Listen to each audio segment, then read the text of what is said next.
성경 말씀 마태복음 27장 1절에서 10절까지 말씀 교독하시겠습니다. 새벽에 모든 대제사장과 백성의 장로들이 예수를 죽이려고 함께 의논하고 결박하여 끌고 가서 총독 빌라도에게 넘겨주니라. 그때에 예수를 판 유다가 그의 정죄됨을 보고 스스로 뉘우쳐 그 은 30을 대제사장들과 장로들에게 도로 갖다 주며 이르되 내가 무죄한 피를 발고 죄를 범하였도다 하니 그들이 이르되 그것이 우리에게 무슨 상관이냐 내가 당하리라 하거늘 유다가 은을 성소에 던져 넣고 물러가서 스스로 목매어 죽은지라. 대제사장들이 그 은을 거두며 이르되 이것은 핏값이라 성전고에 넣어둠이 옳지 않다 하고 의논한 후 이것으로 토기장의 밭을 사서 나그네의 묘지를 삼았으니 그러므로 오늘까지 그 밭을 피밭이라 일컫느니라. 이 선지자 예레미야를 통하여 하신 말씀이 이루어졌나니 일러스되 그들이 그 가격 매겨진 자 곧 이스라엘 자손 중에 가격 매긴 자의 가격 곧 은 30을 가지고 토기장의 밭값으로 주었으니 이는 주께서 내게 명하신 바와 같으니라 하였더라. 아멘. 오늘 이 시간도 아침에 또 먼 거리에서 함께 오시고 또 온라인으로 참여하시는 모든 분들에게 주의 사랑의 깊이가 더해지시기를 간절히 소망합니다. 오늘 말씀 우리에게 이렇게 이야기합니다. 새벽까지 예수님의 신문의 현장이 이어졌다.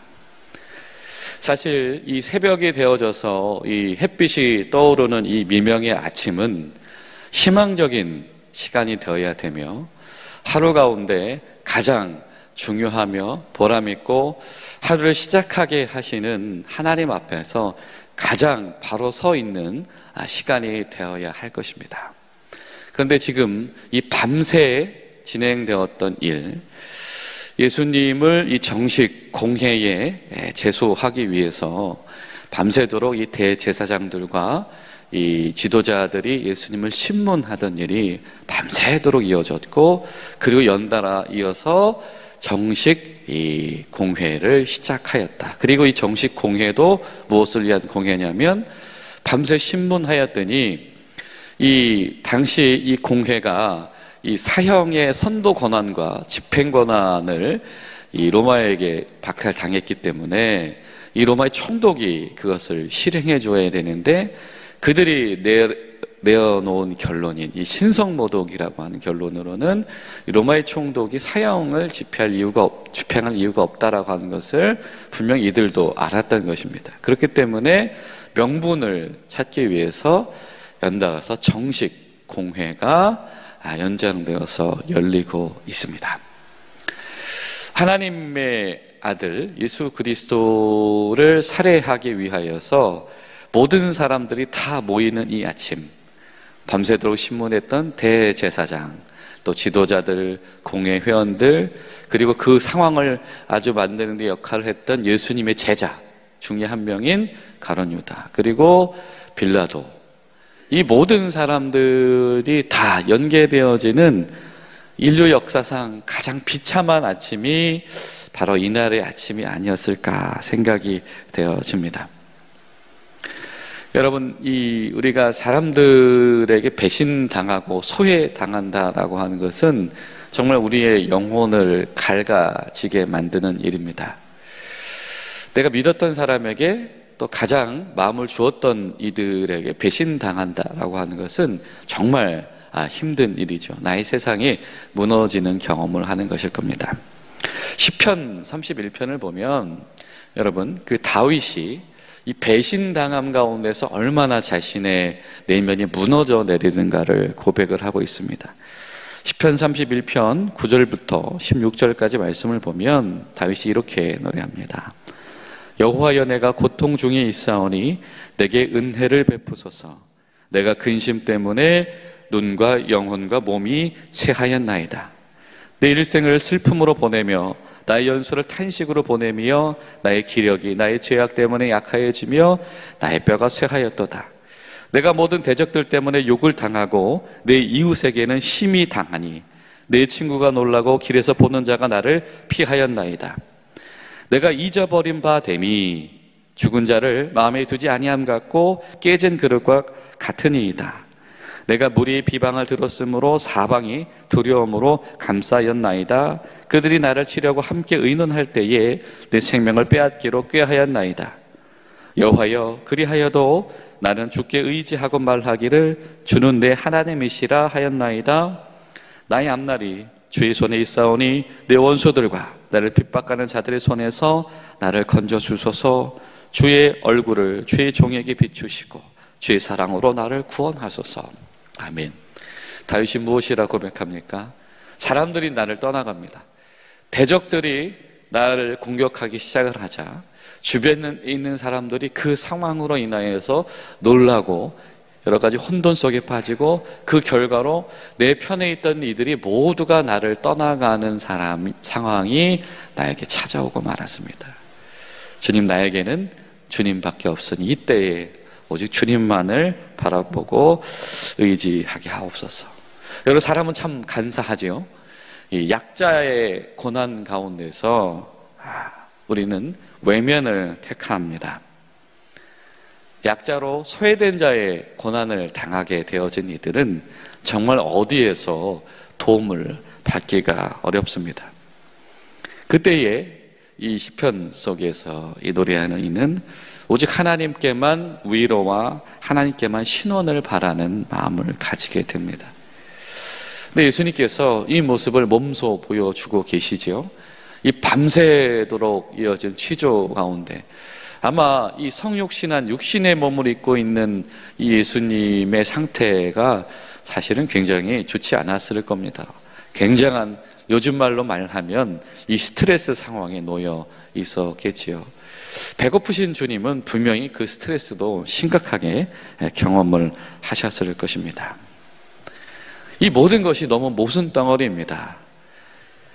가서 총독에게 이 예수를 넘겨주자. 이 얘기는 뭐죠? 총독이 가이사랴에 머물지 않고 지금 예루살렘 근처에 와 있다는 얘기거든요. 총독이 여기에 와 있다는 얘기는 지금 예루살렘에 사람들이 가장 모이는 시기란 얘기입니다. 바로 6월절이기 때문입니다. 하나님께서 이스라엘 백성을 구원하신 그 시작점이 되는 6월절.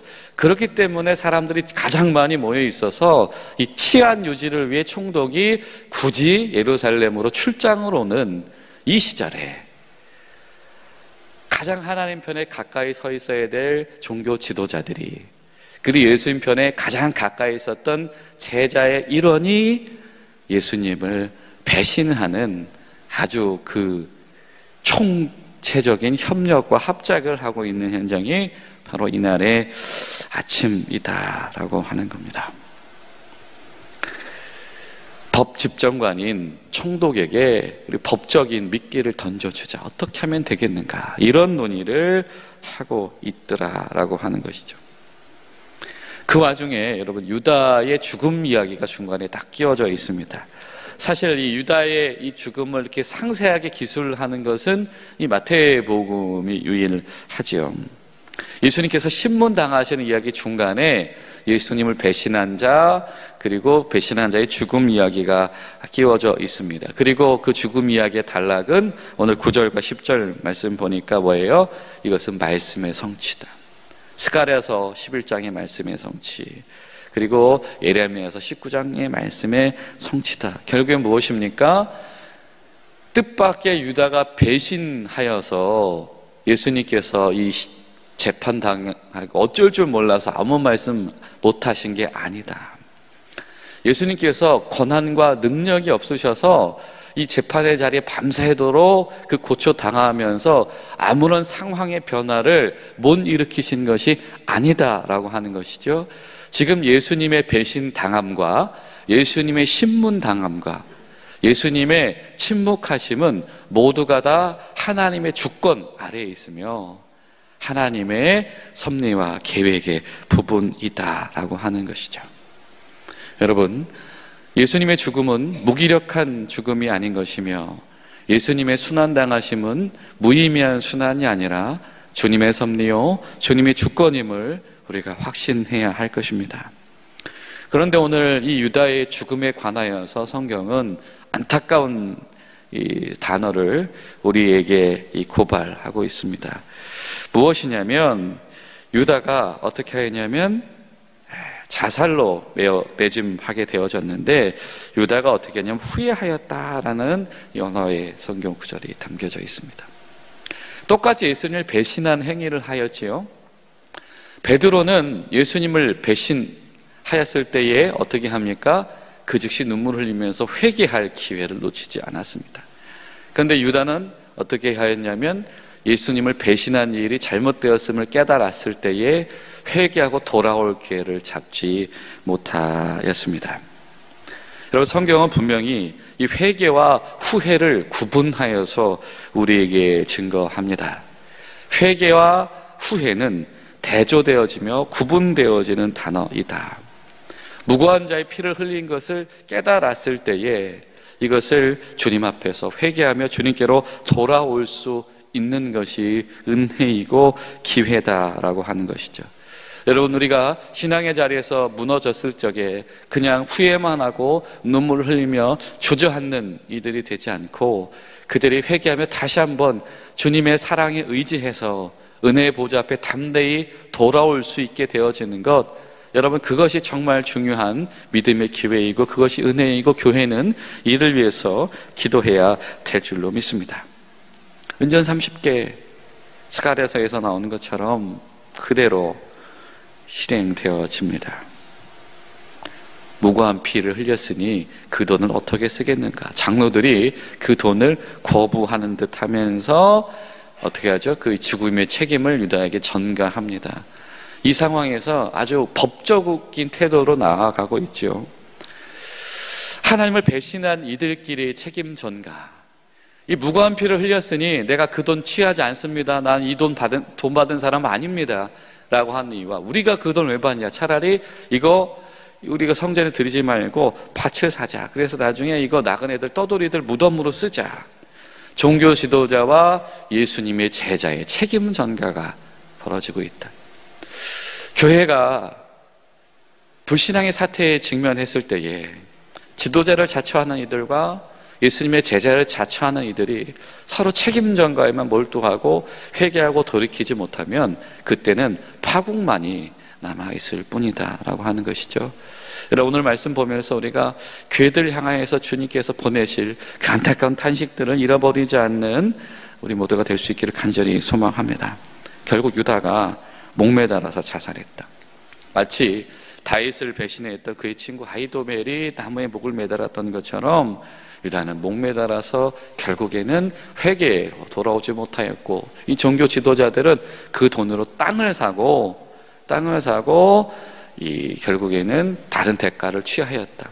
이제 이들 모두가 과거에 지속적으로 선지자들의 피를 흘리게 했던 그 대가의 죄가와 지금 메시아를 죽인 죄가를 결국 피하지 못하게 될 것이다. 이 사도행전 1장을 보면 여러분, 이 피밭을 아겔다마라고 지칭을 하고 있지요. 보통 유다의 전통적으로 이 아겔다마라고 하는 것은 이 흰논의 골짜기라고 불려지는 지역에 있다고 통상적으로 사람들이 여겼습니다. 이곳이 어디입니까? 에스겔서 19장에 나오는 뼈들이 묻혀져 있는 곳입니다. 이방 종교를 행하던 사람들, 또 살해를 벌이던 이들에 의하여서 희생되어진 이 사람의 뼈들이 묻혀져 있는 바로 그곳에 예수님의 핏값에 돈을 던져버렸다라고 하는 그런 사실 이야기를 마태가 전하고 있습니다. 아마 마태복음은 이 이야기를 전하면서 그 이야기도 하고 있었던 것 같아요. 예수님께서 이렇게 무고한 피를 흘려주심이 그 한많은 골짜기 가운데에서 그 모든 이들, 억울한 죽음들, 혹은 죽음의 자리였던, 죽음의 골짜기였던 그 땅조차도, 죽음의 골짜기와 같은 이 종교인들의 현실 가운데서도 주님께서 생명으로, 새 땅으로, 새 사람으로 그것을 일으키실 것이다, 일으키셨다라고 하는 이 마태복음이 교회들에게 주는 확신들, 예수님이 그냥 죽으신 거 아닙니다. 예수님의 죽음이 무의미한 거 아닙니다. 예수님의 죽음이 분명히 이 시체들의 골짜기 같은 우리 종교인들의 현실 가운데에 분명히 새 생명을 공급하시는 겁니다. 여러분, 이것이 바로 우리의 신앙 고백이 되어야 될 것입니다. 빌라도의 판정에 넘겨진 예수님은 여전히 조롱당하십니다. 오, 유대인의 왕 왔소? 이러고 맞이하지요. 정말 유대 왕으로 여기겠습니까? 로마의 총독이 유대에서 왕으로 자처한다라고 하면 아마 그 로마 총독이 그 얘기를 한다라고 하는 것은 이 공회가 결국에는 가장 핵심 죄목으로 저가 지금 정치적인 소요를 일으킬 인물이다라고 하는 것을 했기 때문에 그에 대한 비아냥이 분명히 있는 것입니다. 당신이 유대인의 왕이라면서 라고 하는 것이죠. 참 안타까운 말이지요. 정말 맞는 말이고 메시아이신 예수님에게 붙여져야 될 그 말이 조롱의 대상이 되어지고 있다. 교회가, 예수님의 제자들의 모임, 그리스도인들의 모임인 교회가 경멸과 조롱의 대상이 되어지고 있는 것. 그리스도인이라고 하는 이름이 조롱의 대상이 되어지고 있다라고 하는 것. 예수라고 하는 이름이 예수 믿는 예수쟁이들이라고 하는 그 조롱의 대상으로 전락해 버린 것처럼 이 종교인들의 탐욕과 무지 때문에, 이 제자들의 불신앙 때문에 예수님, 유대인의 왕이라고 하는 이름이 조롱의 대상이 되어져 버렸다. 여러분, 오늘 하루 기도하실 때 주님, 우리 때문에 예수의 이름이 조롱의 대상이 되지 않게 하시옵소서. 주님, 우리 때문에 교회라고 하는 예수님의 피 위에 세워진 이 제자 공동체가 조롱의 대상이 되지 않을 수 있도록 주님, 저희를 지키고 인도하여 주시옵소서. 오늘 하루 우리가 그런 마음으로 기도하며 나아가는 저 여러분들 기도의 동행자 되시기를 예수님의 이름으로 부탁을 드립니다. 기도하시겠습니다. 좋으신 하나님, 오직 주님의 사랑, 하나님의 주권 아래 놓여있는 주님의 침묵하심과 순환당하심으로 인하여서 죽어진 뼈들의 골짜기가 새 생명이 되어지고 죽어져 있던 종교인들의 현실 가운데 주님 사랑하시는 몸된 교회가 세워진 것을 믿습니다. 주님, 우리 가운데에 주님께서 몸소 지켜내시고 살려내신 이 주님의 나라를 사랑하는 마음을 회복하여 주시옵소서. 예수님의 이름으로 기도하옵나이다. 아멘.